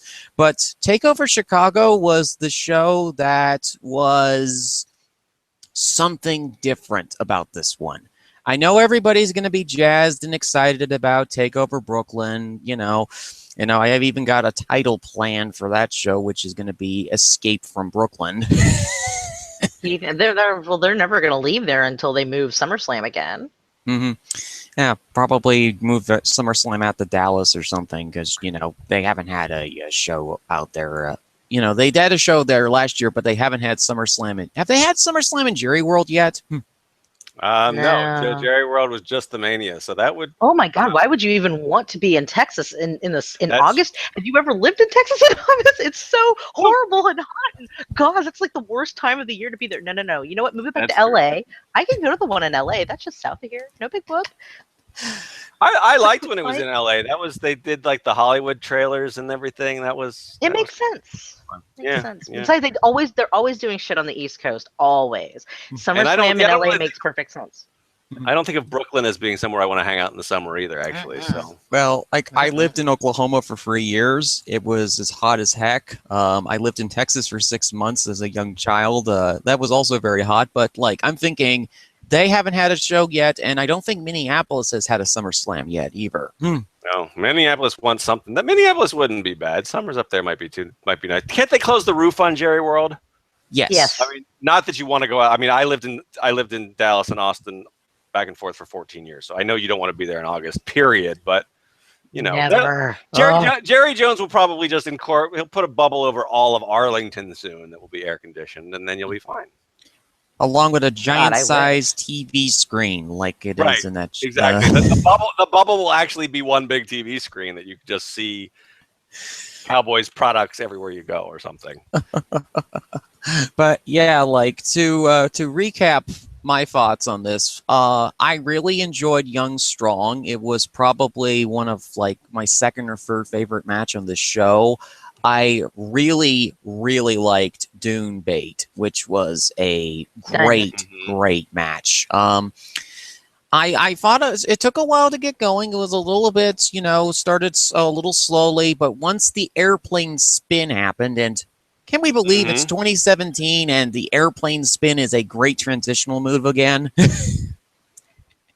thought they were both going to just, fall down dead dizzy, which basically they did. And I was like, I would be personally just on my ass for the next 10 minutes if I did some shit like that. You see some guys do it and they sort of go a little bit slow. And I mean, Bait even when I've seen Bait do it before, he's sort of done it a little bit more theatrically. But this was like when you're an 8-year-old spinning the chair as fast as you can to see if you can get yourself sick. I mean, he went for it. Somewhere in the Great Pearly Great Gates, Gorilla Monsoon is smiling. Because that was his finishing maneuver when he was the mysterious heel from Mongolia. Yeah. Look at you. Look at Fizz pulling out the history. See, Sean, we don't need that shit. The two of us are like, fuck, I don't remember what happened yesterday. Right, we were like, last year? And Fizz is like, Gorilla Monsoon in his original gimmick. Well, funny thing is people don't realize this about wrestling history, is that guys like Monsoon, they used to be heels. So when you see Monsoon complaining about heel tactics on these old 80s WWF shows, that's because he used to do those very tactics. There you go. And he's basically trying to atone for his past sins as a heel wrestler. There you go. But like this, my mother is not a very big fan of professional wrestling. She understands the concept, she understands all this other stuff, but she likes the people who are really good at portraying characters. She is a humongous fan of Bray Wyatt. She doesn't care if he wins or loses as long as he does those nice cryptic promos, you know, that just sound so community feeder-ish because she used to be a former community feeder actor. So wait, you're not being facetious. Your mother actually enjoys Bray Wyatt? Yes. Aside, my dad, before he passed away, I like got to watch some wrestling with him, and he like laid eyes on Bray Wyatt, and then it was like, that's your star right there. So There you go. maybe it's an older person sort of thing. I don't know, but yeah, no, even my dad was just like, that guy should be your star. And the same thing happened because when I had to do the Cage Side Speaks UK Championship Tournament Edition show, I ended up watching on the big widescreen TV that we have, and because at the time I didn't have an Avatar Roku, so I couldn't watch the wrestling downstairs on the other TV, but now I do. Nice. But I was watching the 2-day tournaments to get notes for Speaks, and my mother watched with me because, you know, she and we watch wrestling together occasionally, and she was impressed, and I said to her, look at this guy, Pete Dunne. He is amazing. And she looks at him, and as he comes out of the curtain, I'm like, oh, wow. This guy knows what he's doing. This guy is a phenomenal actor. He basically had to carry the entire tournament on his back because William Regal couldn't get physical with him because William Regal, obviously, as a wrestler, is known because of his neck injuries and whatnot. So you have this 23-year-old kid who's been wrestling for 10 years because in Britain, you know, you can wrestle at an early age like that. Carry this entire show on his back with this fantastic character. You know, he's basically a guy that steps out of a Guy Ritchie film. You know the types, those villainous characters that are also kind of sympathetic. So wait, it was... I'm sorry, wait. Say that again? What did you just say? Guy Ritchie films. No. The sympathetic. Yeah, sympathetic villainous characters. That's like everybody. Lock, That's everybody Stock, because Lock, Stock, and Two Smoking Barrels. You know. no, but I mean, Snatch. like if you look at all of the WWE and NXT and all that shit, it's full of sympathetic villains, or quote unquote, you know, the bad guys. Because, I mean, honestly, they're the ones getting screwed half the time. Yeah.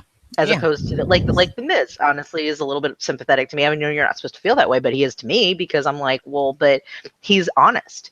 He's actually laying down the factual truth of the matter here, and but I'm supposed to hate this man. You know, Rusev, he's defending his woman, but he's an evil foreigner, so I'm supposed to hate this man. Yeah, get the fuck out of here with that. That is literally, and I mean, I say this pretty much anywhere I'm watching wrestling, is like part of the reason why I like the heels the best is because they are so because honestly, they're honest. I mean, maybe they do some shitty stuff, but they're honest. Like, you don't hear, you know, a bullshit teardown from most of those people. Like, that's always been something that bothered me about John Cena was, you know, he says these really ugly things, and I'm like, and I'm supposed to like this guy? No. Because he looks like a giant, oversized action figure. Yeah, but he's also being a jerk. Yeah, and I'm not going to cheer for. I mean, but he's supposed to be a nice guy, but he's a jerk. Like in reality, I've not seen him do nice things other than be a jerk when he talks to people. So like, how am I supposed to? So anyway, I was just saying, you can make there's sympathetic bad guys. Yeah, there's sympathetic bad guys. I also, my mother just mentioned another film, Gone in 60 Seconds, which is not a Guy Ritchie film, but they're sympathetic bad guys, and I feel like Pete Dunne is a sympathetic bad guy in a way because you know, this guy, they mentioned, and it's funny, they mentioned the word working class heroes in the commentary, and I was like, oh my God, that is something I've talked about before with Kevin Owens. This is a guy who is a working class hero. This is a guy that, why am I going to boo this guy? This guy is working hard. You know, this guy he's doing villainous things, but he's got a reason to do those villainous things, you know? Righteous villainy. Yeah. And this was an amazing match on the show. You guys talked about it. It was, and I really enjoyed Tyler's performance. And I liked also, important note that I think was missed about it, the Tyler Driver 97 was never used in the match. True. He went for it once, but he couldn't. Yep. Yeah, because Doone went after his leg like a shark on a buffet night. Not untrue. Yeah. So we have a status quo that is fantastic with Pete as the UK Championship Tournament champion and William Regal regretting that he didn't accidentally cut the ropes on one of those shiny chandeliers in Blackpool to crush Doone with one of those things. Because now he's going to have to deal with the headache of Dunn as champion and also have to deal with the continuous headache that is Asuka as the women's champion because she keeps killing the competition, literally and figuratively. I enjoyed Riot, Cross, and Asuka a little bit more than some people from what I've heard, because to me, I don't care as much about sloppy ring work as I care about a nice little story going on. And I enjoyed the fact that this was a bit of a subversion of the typical triple threat match where they're working together. They have to work together against this evil force. Ruby Riott and Nikki Cross just basically looked at each other and said, heck that, and just started beating each other up, not even caring about that Asuka's in the same ring with them, showing slight fear during Asuka's entrance, but everybody does that, while Ember Moon sits glumly with her arm in a sling and plots how she's going to try and destroy Asuka in Brooklyn. I think that the biggest problem right now, I know that they're trying to build to Asuka versus Ember Moon at Brooklyn, and I'm going, you got to do something about the characters first, because Asuka and Ember Moon's characters are too similar. They dress too similarly. Yeah. I'm not even sure what Ember Moon's character is other than that she wants to beat Asuka. That's like her only... Basically, Asuka has a character. I mean, yeah. she's a crazy beast of a lady, and I wouldn't want to fight her. Like somebody had suggested on Twitter last night, like, hey, can we have Asuka versus Brock at SummerSlam? Dude, I would be down with that. That would be a match. That would be a match for me. Like, I'd be like, fuck yeah, let's go. Oh, That'd man. be amazing. That'd actually be fun. Somebody brought up, I think it was in the comments to the NXT recap last week, is that, and I apologize for not remembering who said this, but that, I mean, one of the things that Asuka's character is now is that she's kind of like bored with the whole thing too. It's not just that she's a crazy beast who loves having the title. She's also sort of like in this weird place where she's tired of having to like deal with these lesser women, and she's tired of having to like ham it up to the fans all the time. It's like she's looking for a new challenge. And so, I mean, when your challenge is Liv Morgan, Aliyah, who's apparently impersonating a cat girl at this point. Natalia has dibs on that gimmick, kid. And Billie Kay, who's there, and Peyton Royce, who I believe is a sentient giant plant monster. Dude, don't you be talking shit about Peyton Royce. Peyton Royce is gorgeous and perfect, and I'll fight you. I will legit fight you. I ain't ever lie. I'll legit fight you, Fizzy. I'm not kidding. I like her. I mean, she's probably the best of the Australians I've seen so far. I mean, she's got the best in-ring work, It's just like... I'm just thinking like, oh God, there is a ginormous Venus flytrap right underneath the ring in Full Sail because, it's Florida after all. Stuff like that happens. But like this match I thought was a lot better than a lot of other people said. This was probably my favorite Asuka match in a long time. But to continue on with the Ember Moon thing, she's got the same kind of character. She is I thought at first they were going with sort of this warrior/hired assassin that Bayley sent after Asuka against, because to get her title back. And now we're sort of transitioning away from that character and moving more into the Goddess Athena character that she was doing on the Indies. Could be. I still need to see that though. I haven't seen it, but. We'll see. Yeah, we'll see. I mean, the big thing is that, you know, like I said, they're kind of too similar. You know, they've got kind of a similar theme song, but again, CSO does kind of similar themes for everybody at this point. You know, just high energy themes that, you know, either have lyrics or they don't. But I would like to see a little bit more separation of the two characters. If that makes sense. And then this, I think, is the sleeper match for me. Roode versus Itami. This was my favorite Bobby Roode match that I have seen thus far in his run of NXT. I ridiculously enjoyed his selling. After seeing years and years and years of main roster WWE people not being able to sell an arm injury, seeing Bobby Roode literally go, "Oh my God, my arm!" the entire time was absolutely fantastic. And Hideo Itami, I haven't seen much of Itami, but I was impressed with what I saw. I thought he did okay in this situation. You know, he's just getting back from injury. And, you know, it was an enjoyable NXT TakeOver match. You know, nothing more, nothing less. I know that people are like going, when is the next great 5-star NXT TakeOver match? And I'm like, I'm content right now with what Roode is doing right now, because this is the way that you do, you know, some kinds of championship runs. You have the heel be the dominant champion who somehow manages to squeak by every time. You know, he got past Nakamura, then he got back past his other counterpart in Itami, and I feel as though that they're going somewhere with this. They now have a stew of challengers waiting for Roode. You know, it's just take your pick.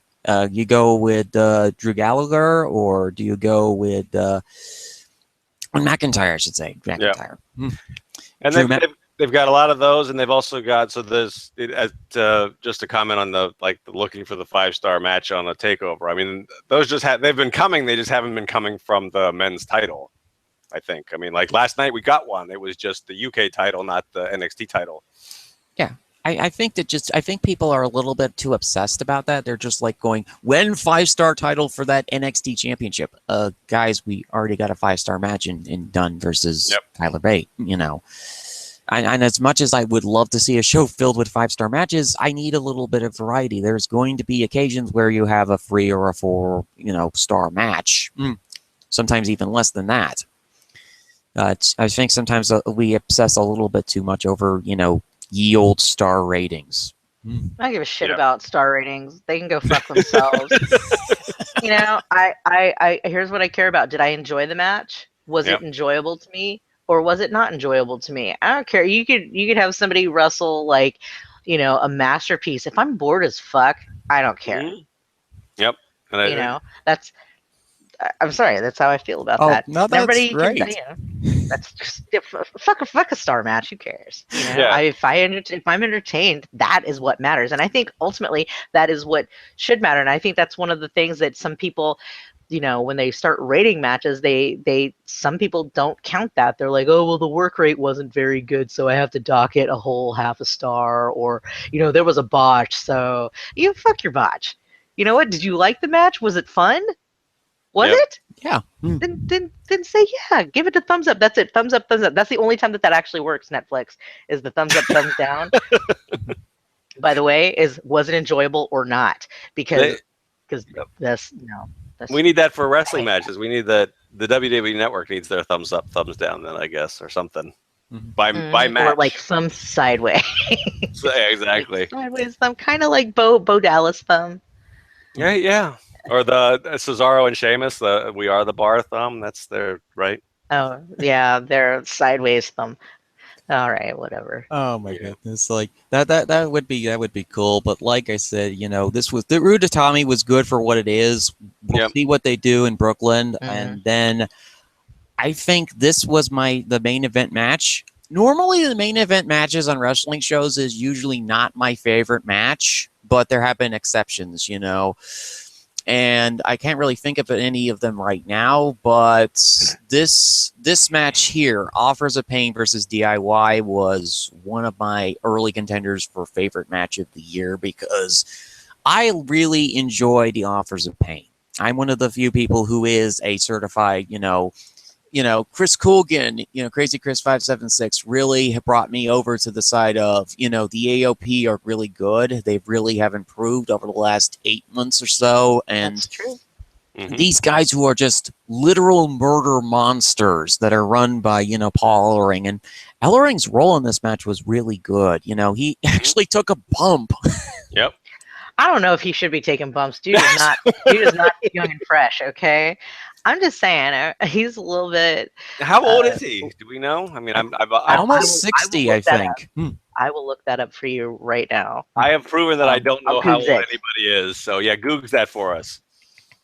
But anyway, he is 63. Okay, 63. So I was off by only 3 years. Not bad. But this is a guy that good. actually does Iditarod races. Really? And for those who don't know what the Iditarod, it is an Alaskan race with snow dogs in it. Yep. And so, that is a really, really tough event to do for anybody, and he does that regularly. Wow. So him taking a bump on Johnny's kick and oh my God, I was hoping first, please have the Authors of Pain win this match because I'm not very interested in DIY. Like Dea, I am not very big on the. There's something you and Dee can agree about. Of course, Sean. Of course, the great Sean Reuter. I do not like DIY as much as everybody else because, Johnny is the least interesting babyface that I have come across in NXT, and this is no offense to him. He is incredible at selling. He's got the Sami Zayn factor of being a guy who's a great seller and a great worker, whose character I just cannot get behind in the very slightest. Whereas... Wait, are you saying you can't get behind Sami Zayn? Yeah. I mean, I can get behind him as a worker, but his character is the most aggravating character that has ever debuted out of NXT. That's more of an annoyance factor. They did play that high. They did play that high on the main roster. That Sami Zayn is an annoying little twat. I mean, that's kind of. But I could get behind him faster than whatever. I'm still pissed off at poor Gargano. He gets his ass whooped, but maybe he kind of deserved it a little bit. I think honestly he did to a certain degree because what I looked at this match and for notes here, when I got to this match on the network, and this is a minor complaint that I'm going to file about the network at this point on the Roku app.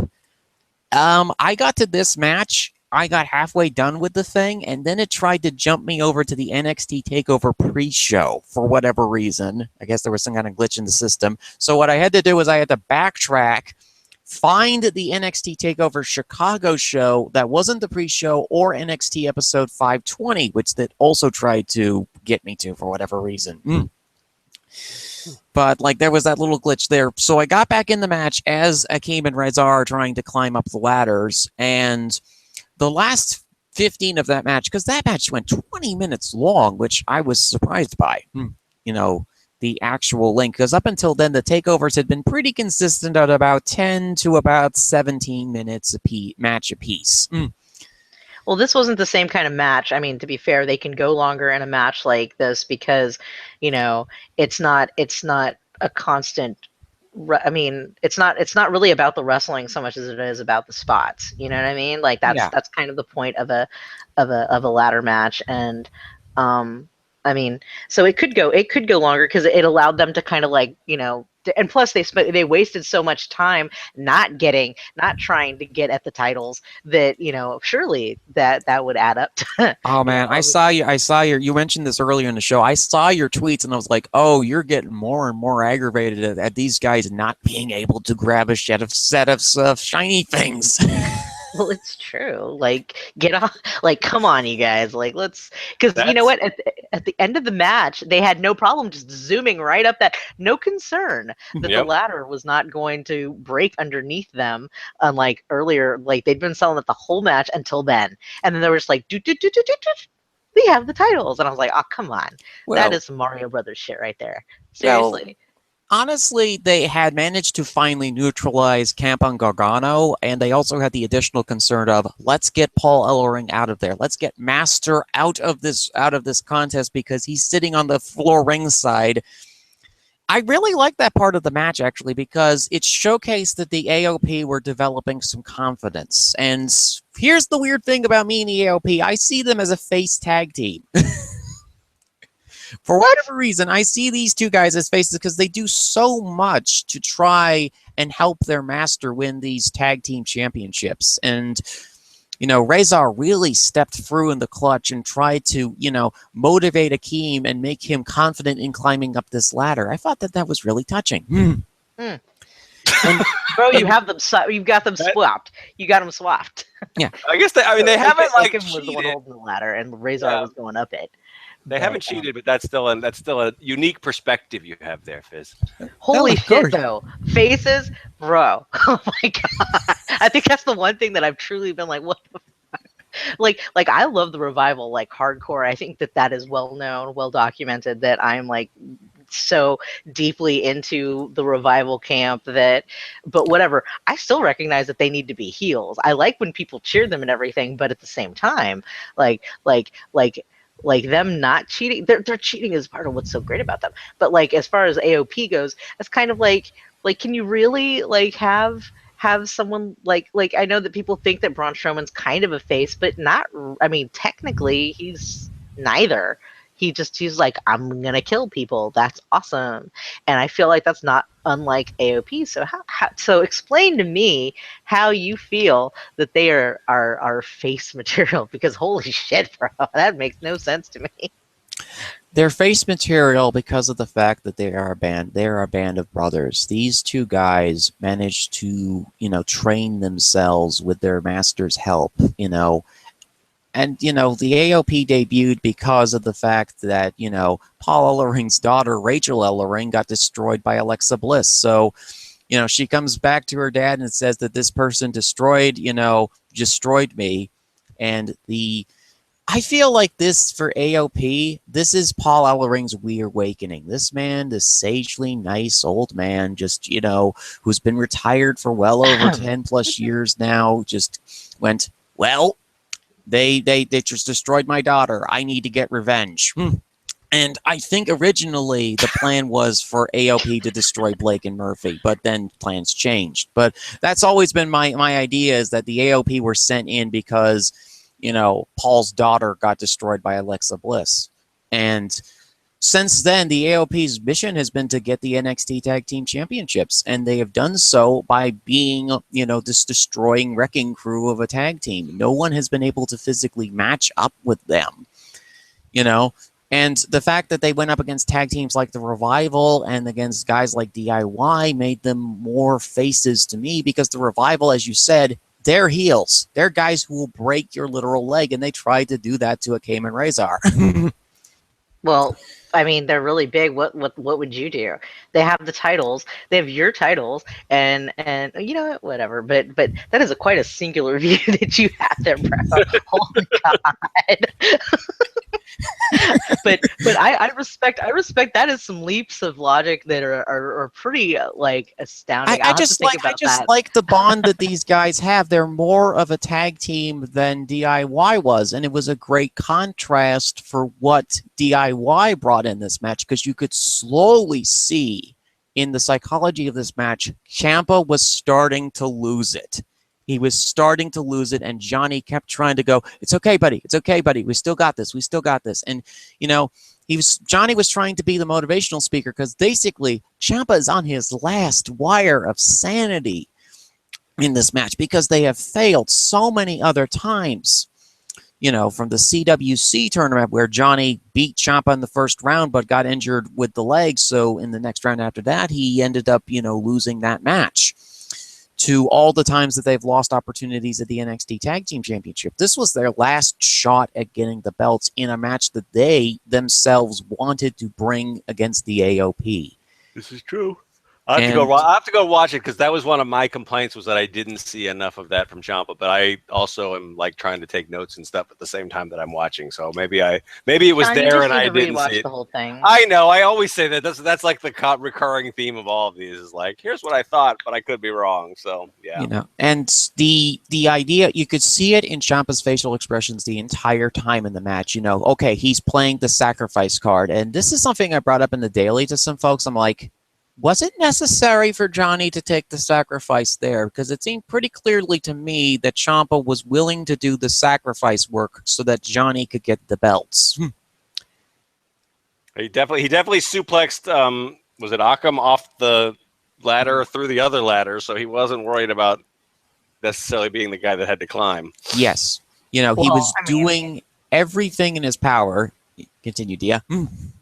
Oh no, I was just gonna say, I mean, they tried to do their teamy shit, but some of that was just I noticed it less though. I mean, like Sean has an excuse. He was actually taking notes and shit, and whereas I was like sitting there and I didn't really see Ciampa give it like I thought that like, you know, Johnny had time to get out the way. He didn't have to get hit by that ladder. Like, come on. I mean, there was plenty of they were asking me to suspend my they were asking a lot out of me to suspend my disbelief a lot. And there were I guess there were probably things that I just flat missed, and you know, still being, you know, fired up over the whole like God damn it, this is not the revival in a tag match that is main eventing, which still pisses me off even now, hours and hours and hours later. I'm just like, God damn it.